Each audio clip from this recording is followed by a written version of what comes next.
Hello and welcome to this week's episode of The Conversation. Right, it's not going to escape your attention that today is not Tuesday. You know how it normally works is every Tuesday you get a new conversation with a new guest. And today is definitely not Tuesday. So which means you're getting an extra special episode of The Conversation. I'm in conversation with YA author, Ratchel Faturoti, whose second book, Finding Folkshore, will be published next month. I think Rachel's amazing. Honestly, you can probably tell from listening to the interview how amazing I think she is and how I admire her outlook on life. And to think that she's just turned 30, and as you'll discover in the interview, she'll be publishing her third book in July. So the second one, Finding Folkshore, is out in April. Then she has a third novel coming out in July. And you can find out more about her on a really beautiful website, rachelfaturoti.com. In this week's in this special extra episode of The Conversation, Rachel and I talk about the life experiences that have influenced the messages in her book, the fantasy versus the reality of publishing, celebrating every single success, and managing expectations, and being in a place of gratitude. But also the importance of being seen, not only being seen, but also being spoken about. Now, as always, sit back or take a walk and enjoy the conversation. Ratchel Faturoti, welcome to The Conversation. Hi, thanks so much for having me. You are very much welcome. Okay, so next month, well, not even next month, it'll be next month. Yeah. In April, your book, Finding Folkshore, is going to be released. Yes. Is publishing been everything you've expected it to be, or has it been a complete surprise? I think a bit of both. I think having author friends and people in the industry already, they were amazing at almost preparing me for what was to come, especially people, Black people that had gone before me in terms of how it's been for them, were very, I guess, real about what it's like. So I think I have had the, not best of both, but both sides of the coin. It's been great in terms of community. I've met some amazing authors. But I guess the reality of being a Black woman publishing in this industry has been very, very telling, I would say, over the past year. So I think I've been prepared for that. But living in the reality is very different from being told the reality. So yes, a bit of What both, what was your fantasy before you even got obviously into it? Obviously the fantasy, everyone says, oh no, that's not a fantasy, but the fantasy would be that you would blow, right? Like your first book would do extremely well and you'll be that person that's in the newspapers and you're like, yeah, that's nice. So it's like you don't want to believe in the pipe dream, but it would be nice if you were the one, that blew straight away. But I'm a realist, so I was like, it's very slim. The chances are very slim, but a small part of you thinks about it anyways. I think, yeah. I don't think there's anything wrong with thinking about it. It's like you need to have something to aspire to and reach for, True. and knowing that it's possible. Yeah, I agree. If not, it can get very depressing. So yes, I think aspirations are good. But I am definitely for managing expectations as well. So that in the event it doesn't work out, we're not too disappointed. You're able to still move on and continue with what you want to do. So yeah. So how did your journey begin? Well, probably like 5 years ago now. So Finding Folkshore will actually be my second book, but it was the first book I ever started to write, and it was the first time I'd actually written a novel. So I didn't know what I was doing. It was really bad. But 5 years ago, I had the idea for the book, and that's how I started writing it. And then I guess through that journey, I met and connected with other writers, and I found out about the industry, about agents, about publishers. So yeah, I think that's how it really started for me. And then the pandemic happened, and no one really wanted my first book, Finding Folkshore. So I said, you know what, I'm going to write another book. So I wrote my children's book, Sade and Her Shadow Beasts, during pandemic, so 2020, and I got an agent and a book deal from that book. So yes, that's that. My journey has been quite condensed. Actually, it's been It's quicker been than. very, Yeah, it's been very quick. I would say pretty quick. yeah, but it's been quick, but it's been interesting how your first book that Yes, you wrote yes. wasn't the book that got you an No, the agent, agent. wasn't No, a book that got you a deal, no. but your first book has now become your second book Yes, in the which is so. journey. Yes, yes. But you know what's brilliant about you Yeah. is that there's a lot of people who would have written the first book. Hmm. You know, they've got this completed project in their Hmm. hands and they've submitted it to agents or submitted it directly to publishers and Hmm. they've just got rejections left, right, and Yeah, center. yeah. And then they would have just said, well, you know what? I gave it a go. I had enough. That's it. It's time. You know. Let me just move on and try Yes, something new. yes, But you yes. didn't do that. You just I thought, do. okay, you wrote. Yeah, I was being pretty stubborn about it. So I think at the time I was working with a friend of mine. We were writing together at that time, and we started to make a game of rejection. So we had a hangman game. So anytime we got a rejection from an agent, we would play the hangman game together. And I think that's kind of what got me through it. And I guess if you think about writing as a long-term career, Mm. it's just one book, isn't it? So I said, you know what? The next book will be the one. But I didn't give up on Finding Folkshore, so that's why it still exists. It's still being published, but just in not in the way, not in the Not in order the I way thought it you, would be. Yeah, yeah.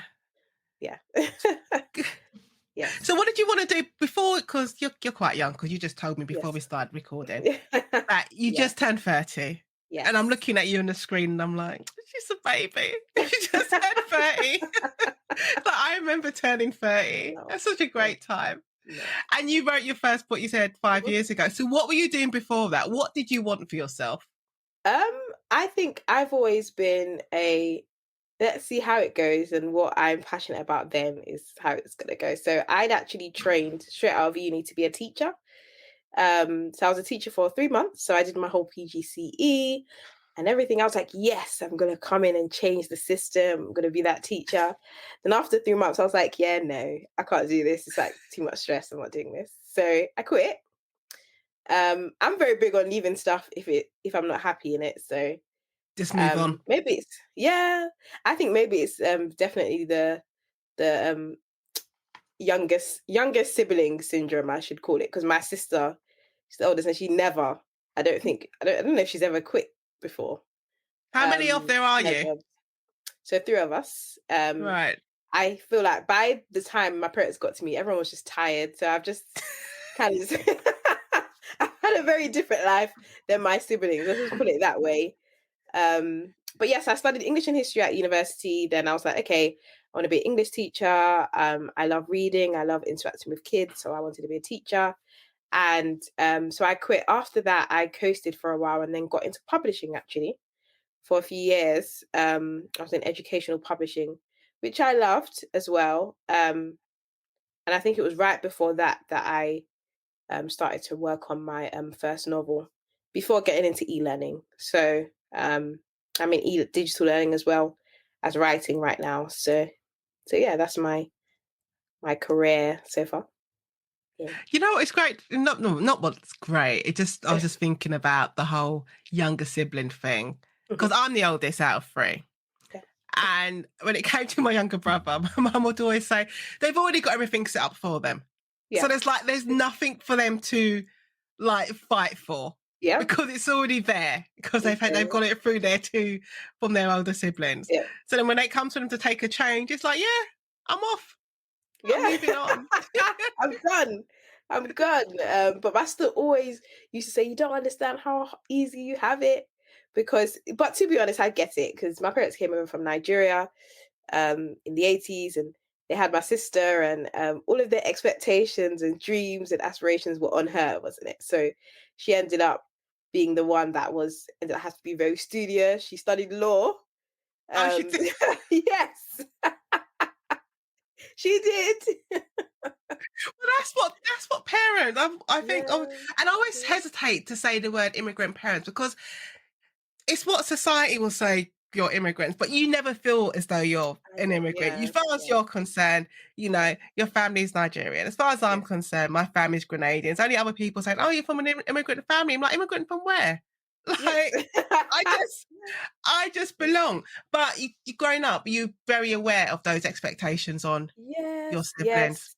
yes, yes. Like I spoke about it. It's funny because the main character in Final Folkshore, Fola, she is, I think she's the second, and she's quite smart. So I speak a lot about expectations. So her parents want her to be obviously either a doctor, lawyer, or an accountant, as The as the three, three the for big three. big three. And she loves the arts, so she wants to be working film, TV. Um, and I think I do discuss the expectation. So it's a big part of that book, but it's not my experience at all. So I know that my sister could have never studied English and history, but by the time it came around to me, they saw I was good at writing. I used to write songs and all this other stuff. So they had no problems with it. Even when I was writing books when I was younger, my dad always used to say that one day I will publish you if you don't get published. So yeah, it was just a different. I think we almost had different childhoods. Upbringings, yeah. Yes, in the same household, we had completely different upbringings. So Do your parents yeah, recognise that difference um, in how they brought you ye- up in comparison to your sister? I don't know. I should ask them one day. I should. We recognize it, but sometimes I don't think parents do until somebody's saying, "Well, we were brought up differently." What do you have to say about that? But I think one day we were having a conversation with my mum, me and my brother, and she was like, "You forget that we were in our 30s then.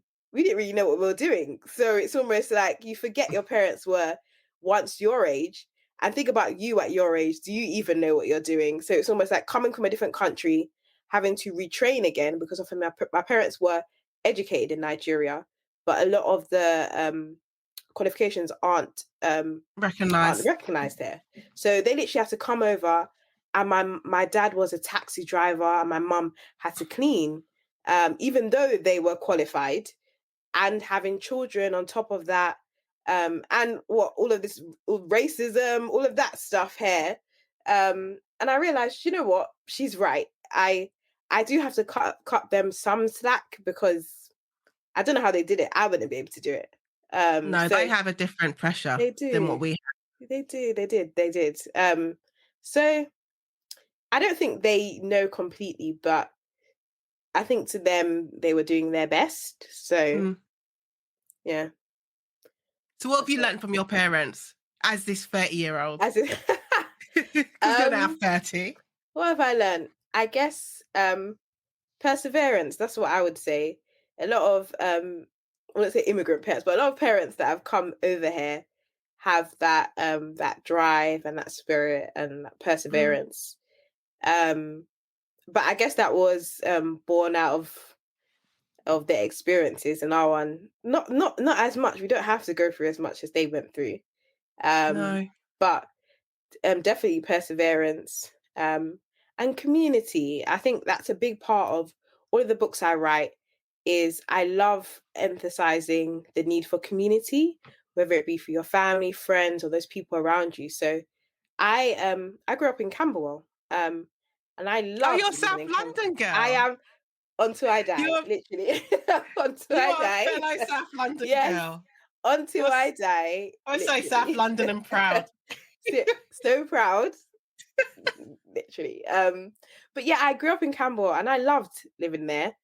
In terms of like the cultures and the people that I was around, with my family, friends, and so I went to school in Tulse Hill, and I was always in Peckham. So um, I guess that sense of community, people that look like you, spoke like you, and I love that. And I always want to, I guess, bang on about that in all of my books, sense of community in whoever, whenever you can find it. So yeah, I would say community. Um, the funny thing is, somebody was saying that. So I don't know if you've ever been to like a Nigerian hall party before. There's just Yes. like yes, I just Yeah. have to add that, yeah. Someone was saying that obviously we were brought up in them with like the supermarket, the jollof rice, all of that, but um, they believe that we don't have the same sense of community that our parents had. I guess coming over here, they had to band together um, because they didn't have anyone else, right? But somebody said that there's going to be a decline in hall parties because we're a bit selfish compared to Well, our it's all parents. about carrying on traditions. Yeah, And, but when you grow up in a different country, so you can't, whether you like it or not, you kind of end up taking on the ideals and the ideas of yeah, the country that you're yeah, brought up in. But yeah, obviously, being Nigerian and for me being Grenadian, you also yeah, have that history and that sense of family, that sense of community that yeah, you can't yeah. let go. But, Yes, people, not to be morbid about it, yeah. people die.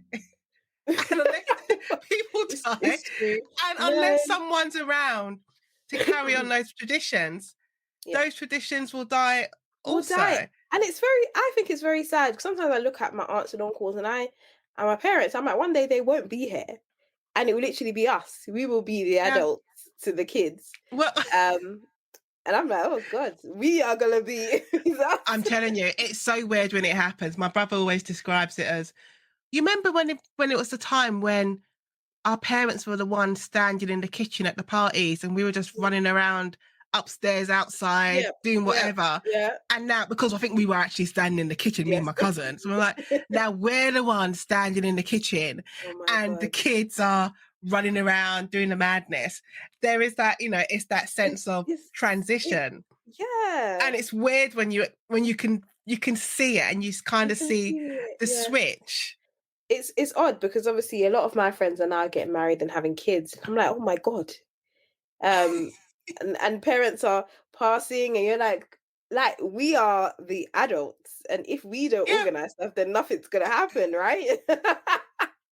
we're the adults in the room. Right? We can't even. I think my sister was like every time she cringes every time somebody calls her like auntie something because she's like nope, nope, nope, nope, nope, no. But it's true. Somebody called me auntie. I'm like, but I'm really 30, so Oh, I'm not sure that's about it now. That's it. I get it with my little, like the baby cousins, that. Yeah. auntie, and I'm like, you're my little cousin. No, I'm no, no, they don't. we're They not don't see doing that. that. One of them asked me No. the other day if I had black and white TV, or did I have? There was some weird question they asked me. I was like, listen, I am not that old. We're not that old. I'm not that. I No, wasn't around when. No, I was around when there was no internet, but I am not that old. it's not that old. But do you know what? I was saying that it was sad. It is sad that they won't experience the childhoods that we experienced. Probably you even more than me, because the period obviously we didn't have phones, we didn't have internet, and we would just play outside. Mom would shout down the block that we should come inside. So literally, that's how she would call us from down Yeah, on the sixth floor block. or or it would be someone else's mum. It didn't even have to Yeah, be your mum your for me. mum, It but could be someone somebody's else's, to someone's come mum. inside, right? Yeah. Once it got dark. And that was it. Like we just played outside. There were no phones. We used the swing monkey bars, slides, maybe knock down ginger, all of this stuff. And that was it. That's what we did. But I miss that sometimes. I miss those memories and those experiences. So Do you think that's why you write children? I say YA why because you're and trying to I don't know. keep on to I those think memories. it is definitely a great time of like discovery, and it's fun. I do think that as you write and read older, it just tends to get really depressing. So I was I was reading a book today, and I was like, wow, like this is really sad. Start contemplating life and your age and stuff. Yes, not as fun being an adult, I would say. When did you first see yourself in fiction? Because obviously doing my Hmm. research, going on website, Yeah. and can I just say your website is beautiful. Oh, thank you so much. It Yes. really is beautiful. It's a beautiful website. So all the listeners out there, go on Rachel's website and take a look. But you talk about broadening the scope of authentic Yeah. Black representation in YA and children's fiction. So I want to know, when did you first see yourself in fiction? The answer might seem so standard because a lot of people say about Mallory Blackman's books, I would say always. Because I think the first book I really loved from her was Pig Heart Boy. And I was like, it's this specific kind of Black representation, I think, for Mallory's books. It's that it's them being Black is almost secondary to the story. And I think that is what was important at that time, that there are characters that are existing and they're having adventures or they're living their real lives and they are Black. And I think that is what I want. And I think a lot of, even in this industry now, it's like they make Black being the focal point of the story. And I think when you really, which is important, like having Black characters is so important, as all of my main characters always will be Black. But when you do that, somehow they almost alienate all the other readers. So it's almost like, oh, this is a Black story about a Black kid. We understand, but first and foremost, it's about a kid experiencing life or going on an adventure. And I think that anybody should be able to connect with that type of story, even if you're Black, white, Asian, whatever ethnicity you may be. Everyone should be able to connect to that type of story. So yeah, I think authentic Black representation, so positive representation, no stereotypes, and Black kids, Black teens just being Black kids and Black teens is always important to me, I think. Just being teenagers, just being just being children. Yes. So I think you're not that I think I know that you're 100% right, because whenever I've done interviews and done panels, and I write crime fiction, my detective in my series is a Black woman. And I've been asked a few times, either in an interview, like face to face, or like a normal one, a podcast or something, why have you chosen to write about a Black character? Why you've written about a Black female detective? And I always think, I answer the question, but I always think in my head that you would never ask a white author, like, why is your main character? Yeah, why is your main character white?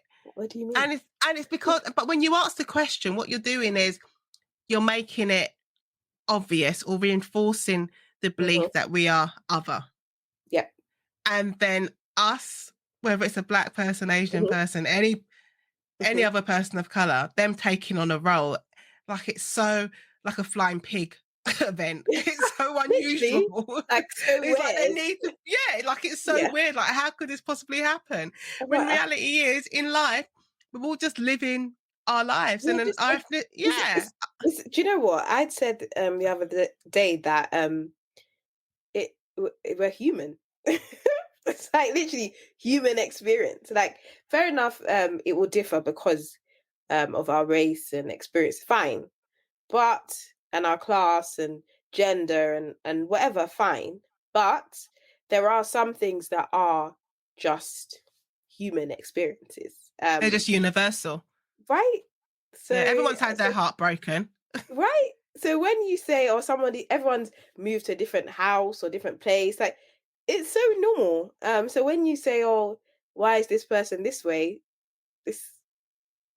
I don't understand. I don't understand that question. But yeah. So what do you try and no, it's a strange thing, because I don't think it's a question that's ever asked in any other industry. Yeah. And when I say any other industry, when you look at other professions, no one will ever question an accountant, like a Black accountant or a Black lawyer or a Black or an Asian estate agent. It just is. Yeah. But the minute it's seen in literature, some form of literature, there has to be some kind of question and discussion about it. Because I think because of similar to what you've said. So when I first, I guess,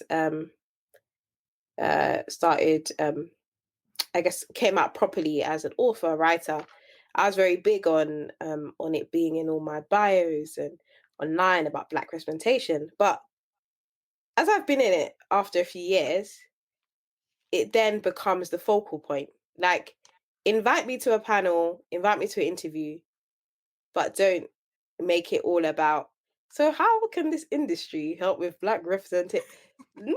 Don't make You just want to talk about your book. right? You Like don't. You don't want to be a topic on Question Time every right? single week. You So just want to talk about your book, your work, other people's work. You want to have a yeah, discussion about, I yes, said, about yeah, having your heart broken. All your right, characters having their heart yeah, broken. yeah. So it is important, and I'll always bang on about it. But um, I also think just talking about the story is also important on my craft, like how I write, and my process is always also important. So I guess I'm less likely to want to go on a panel talking about diversity in publishing because it's not really rocket science. Just publish more non-white books. Do you think And people understand when we say it's exhausting? I don't think so. I don't know. Maybe they think, oh, why don't you want to bring more awareness to it? But I feel like there's a limit to how much you can speak on it, and Mm. after a while, we just have to see like actions. And I feel like also the industry likes to pat themselves on the back when they have like yet another diversity panel or talk, and you're like, oh, how should publishers and they're like, oh, we should do this. Oh, great, next time we should. It's Next, I think exhausting. that's the problem. You know. They say the problem is when they end it all by saying next time. It's not Yeah, next time. It's now. now, just What are do you it doing now. now? Just do it now. um yeah, but I think the problem is it's really deep, as I've experienced that it's not just about the acquiring, it's about marketing and how you're presenting these non-white authors, because we can get the book deals, and then they don't market us properly, and some people have Mm. found that if we don't sell well, then that's it for us. We almost get like a chance. We can't be mediocre. Our sales can't be poor. We almost have to uh, do well immediately for us to continue. Obviously, that's not for every publisher, but some people have expressed their concerns about not doing well when they first come out because it can affect them getting better deals later on. So I think it goes past acquiring, and it's just that the whole system needs to be I guess it's reshuffling, Mm. and hiring more black and non-white people in publishing is also important because they will also know how to market us better and know what to do. It's just the whole system is interesting. Let's just say that. Yeah, You're being very polite. It's very I am. it's It's in the interesting. bin. Is that better? Yeah. Yes. Yeah. Uh, that's better. But no, it's Yeah. been a common theme, like Hmm. sitting back listening to you Hmm. over the last couple of weeks and the interviews I've done. One of the common themes that come from authors of colour is the fact that, you can celebrate getting into publishing, you can celebrate the book deals, but everyone's seeing the effect that not being marketed enough has on them. And it's not only the thing, it doesn't it's not just the thing you can see, which is obviously if Hmm. you don't market something enough, the books aren't going to sell. Hmm. It's also the emotional effect of not Hmm. feeling as if your work isn't being truly Yeah. valued. Exactly. Yeah. Yeah. Yeah, I think it is because, as you know, writing is a very personal thing, and it's Mm. exhausting. All the process that goes into it, editing, all of that, and then for you to do your part, and then the publisher that should do their part doesn't. That can be really exhausting, and I think people outside the industry might not get it as much Mm. when we're saying we know when um, they're not pushing your book. We know when our book's not being pushed. We can see it. We know. Yeah, you got eyes. Yes, we can tell. See? We know. It's not even that you got, I mean, that's a bit Yeah, well, I can't think of the word that I was yeah. gonna say, saying you got eyes, but when you're not being spoken about, so it's not the fact about being visible. Mhm. when you're not even being spoken about. Yes. And I think sometimes there's too much oh God, I'm now contradicting myself. But, sometimes there can be too much reliability on word of mouth. Yeah. But word of mouth requires you to speak about. Yes, because word of mouth, it can also be amazing. So it's almost like, I guess we do need that initial push regardless. But I have seen books do well from word of mouth as well. So I don't know. It's just, I think a combination of things, I think, for it to work, really. Yeah. Has your journey so far into publishing, how has that changed you? Because you're very pragmatic about the whole thing. You're not starry-eyed. I'm not. How has it changed me? That I guess more that this whole thing is a journey. And I'm always, I think a few months ago, somebody had published a thread of big authors that they basically listed the book that catapulted them into the limelight, or the book that they blew up with. And then some people's were 3, some were 20, some were 10. And obviously those things are great as well. But I think just coming to terms with the fact that I will be content with my career if I don't blow. I think I had to come to that realization that, am I content with writing the stories that hopefully will help a kid or a teen or an adult, whoever? Am I okay with that? With just writing those books and just having the readers, it be with the readers rather than blowing? And yeah, I think they call it being mid-list. Yes. So you're just mid-list. You're just coasting along. You have your committed readership. Exactly. You have your community. You have your fan base is there, but you're not. I have to call. Yeah, you're not J.K. Rowling levels, but you're just there. I think at the beginning, because obviously I got a really great deal, and it's very easy to believe in. You can. I still think you should you should believe in your own source, but I think it's so easy from that point. And I think in 2020 it was very diversity. I hate that sometimes. Diversity was very in, and because of what was happening around that time, publishers were acquiring like black books like mad. And at that point, to get a really good deal, a great deal, was a great thing. And people were saying all of this stuff. People may have expectations, and this is what we're going to do, whatever. And then obviously you don't publish for a few years. So I published in 22. So by that time, things had settled. Everyone had come back down. I want to say, and the world is open again. Yes. So people in effect are just getting on with their lives like they were before. Exactly. Within reason. So I think having that and this experience, I was like, do you know what? I did have to just come to a realization that I might not be the one, and I have to be okay with it, with whatever readership I have, and it being okay. So yeah, I think that's how it changed me mainly. Just coming to that. But it is okay to dream, aspire, and to want Listen, to reach those dizzy heights. I'm not coming to make anyone feel sad, but yes, it is important. It's funny because in my books, I'm always like, reach for the stars, use your voice, you can do it all. And in real life, I'm like, well, to an extent.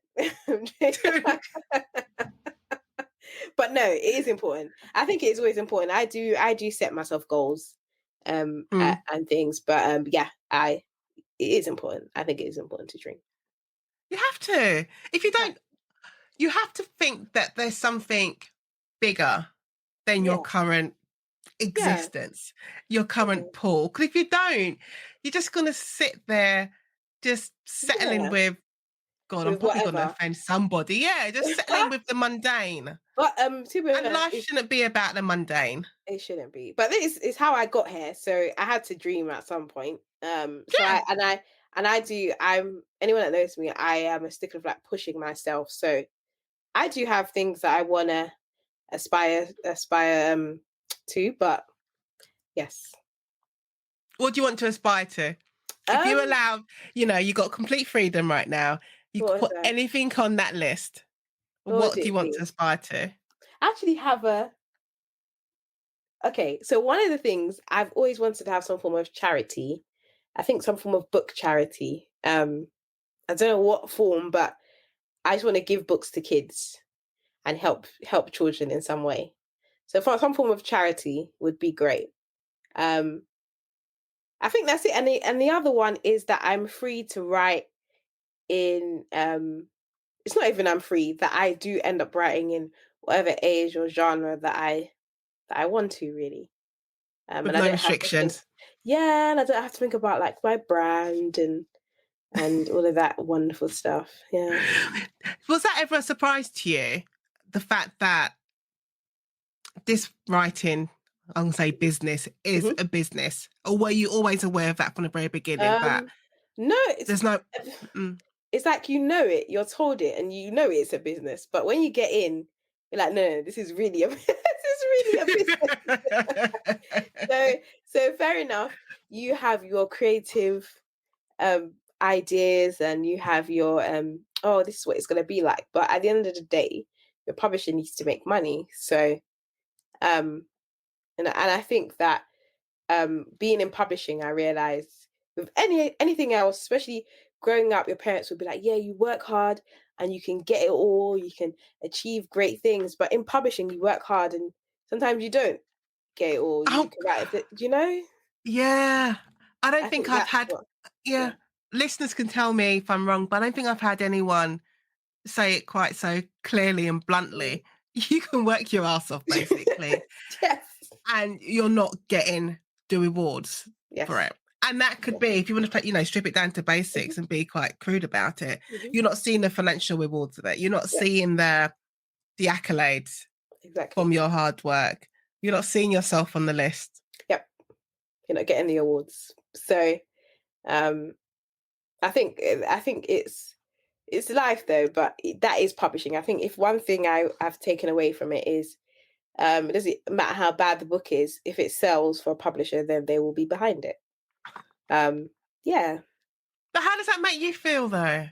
Um it's what it is, because it's all subjective, isn't it? Because a book that I might find bad or mediocre, somebody might love. The same way somebody read my books and think, oh, it's not great. So as long as the book is not offensive in any way, um, you know, then each to their own, really, I would say. It's just, yeah. I think at one point, you do have to protect yourself against the green-eyed monster and the comparison monster as well, because you might start off with somebody, or you might be the same level as somebody, and something happens and they go above you and their book is doing better than yours. But I've just realized that it's fine to celebrate people even if they've surpassed you, and you celebrating someone doesn't do anything. Like, No, you don't lose you know? anything from it. Oh, Yeah. actually, I think you have more to gain from celebrating Yeah. the successes of your peers. There's no point sitting there bitching and Yeah. whining about it, because all Exactly. that does, it puts you in a negative space. You become demotivated, then you become bitter and resentful, and then you're not like Miss Havisham in Great Expectations, just sitting there. No, it's true. That's one of my favourite characters. I love her. When you're Like, sitting there in your dusty old wedding dress, like you're like, watching the you world know, go watching by. it. Because and somebody had told me years ago that um you might want to be on somebody else's level, but somebody might want to be on your level. So Yeah. you're sitting there being like, oh, I wish I had that. And somebody is saying, I wish I had a book deal. Simple. Um, and you might have Well, couple and not you know, even the book deal. They wish yeah, they had the agent. yeah, the They agent, wish or they the, just got on yeah, that first step. yeah, or that they could even write. So so there are it. I think people are always saying that regardless of what level you get, especially in publishing, there always it's rejection is a part of it, and you have to be okay with that. Um, yeah, it's fun. Yeah. What is it about you that made you able to deal with rejection? Because you're Um, saying earlier that you and your friend would you said basically the hangman. do hangman, rejection hangman. But what is it about you? Because not many people could, as I said earlier, not many people can deal with that. I don't know what is about me. I guess life, really. I don't think I've had an extremely hard life, to be honest, but I've had some hard experiences. So the loss of my brother. I guess Finding Folkshore deals with the main character's brother is unwell. And the book I wrote last year was about grief as well. So I think when you've experienced that, my brother passed away when I was at uni. And I think he was only around 18, 17 months older than me. So we were pretty close. Yeah. So I think when you have certain experiences, when you're growing up, I think life just gets really real quickly. And it's not as rose tinted as people would like for it to be. So you don't get time to like soak in and I'm gonna call it the romance of it. You don't, because there's no illusion of, in your 20s, you normally have that illusion that you're going to live forever. Yeah. It's just and that carries on through to a long time until something like this happens to you. So and then growing up, my parents, I wouldn't say we were ever poor, but I think having 4 kids and trying to study again and do that, it was very hard for them, and we could see that as well. So growing up also wasn't the easiest, and I don't know, I think with all of that you just get very and also being black will also do that to you. No, I'm going to correct you, right? It's not being black. It's people telling you constantly that you're black and that you're other. True.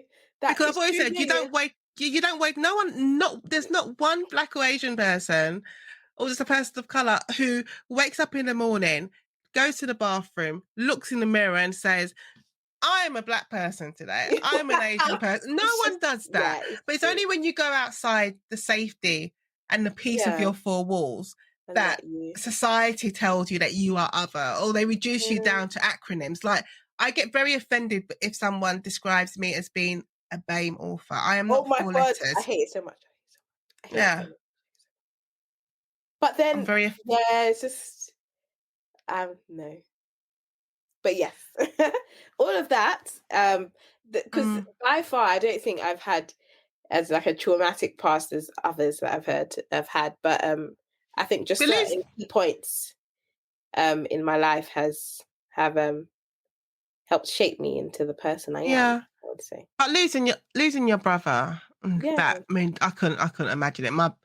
I got 2 brothers and I'm the oldest, so the one after me, it's less than as he likes to say, it's less than a year. It's like 11 months and 28 days, something stupid like that.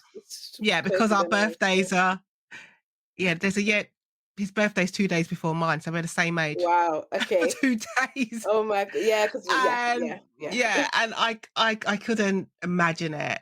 But then I lost my cousin, not last week, the week before, to cancer. Sorry, yeah, and she's only 42, and she always said she was more than my cousin. She's like my sister. So I don't think I know. It's not something you would ever get over. Ever. But you just know. You won't ever get over that. But you learn to, at some point, just not even move past it. But just continue, right? You learn to continue. But I think a lot of those experiences has always made me want my books to have messages. So all my books have some form of message so far. So my book came out last year, was on grief and especially like mental health and kids. And then Finding is about gentrification and about displacement of diverse communities and obviously illnesses. And the one, I've got a children's book out in July that is about like the cost of living, disabilities and that. So I think I do like my books to, I wouldn't say hard hitting subjects, but my books do always have a deeper element to them. there's a message within the fantasy. Because Yeah, tell yeah. tell the listeners about finding Folkshore. So, so Fola, in all her, I guess, parental expectations in life, she goes on this school trip into London because she lives in Kent, and she decides to be spontaneous for one moment in her life, and she follows this strange group onto a train, so onto the tube, and onto the Victoria line, and she doesn't get off. So the train obviously terminates at Brixton. She decides, okay, where are they going? Why are they not getting off? And then they are transported. Next stop is Folkshore. So Folkshore is a hidden, mythical place full of animals, talking animals, I should say, and um, alive. Nature is alive, and all of these things happening. And she finds herself in the middle of a very, I guess, bad situation where I guess gentrification is happening, and a lot of people from diverse communities are dying, and they're having a standoff with the police, who happen to be pigs in my book. Literally. So yeah, it's about Fola trying to, I guess, help save that community, and gaining a new family there. So yeah, that is what Finding is essentially about. Is your writing therapy? Um, would I say it's therapy? Sometimes depends on what I'm writing. Yes, it depends on what I'm writing. Yes, yes. And what was it like for you the first time you picked up your book and you Um, saw the cover? It's not even just the cover, when you see your name on there, and then for me, you then open it and you turn the page and there's your name again, and then you you know, probably turn it yeah. again. You're there a few times before you get to the actual text. To text. Yeah. I think it is. The first time it's very surreal. Then it starts to get normal for me. But I think the You're so one thing pragmatic about I it all. am, I am, I am, I am. It does get normal, but I think one thing is there are always moments after I've written a book and it's out, or I've seen the first copy. It's like I actually wrote all these words. I think Yes, you that's did. one thing I don't get over, and I have the moments of, oh my god, I actually did it again. Because as you know, starting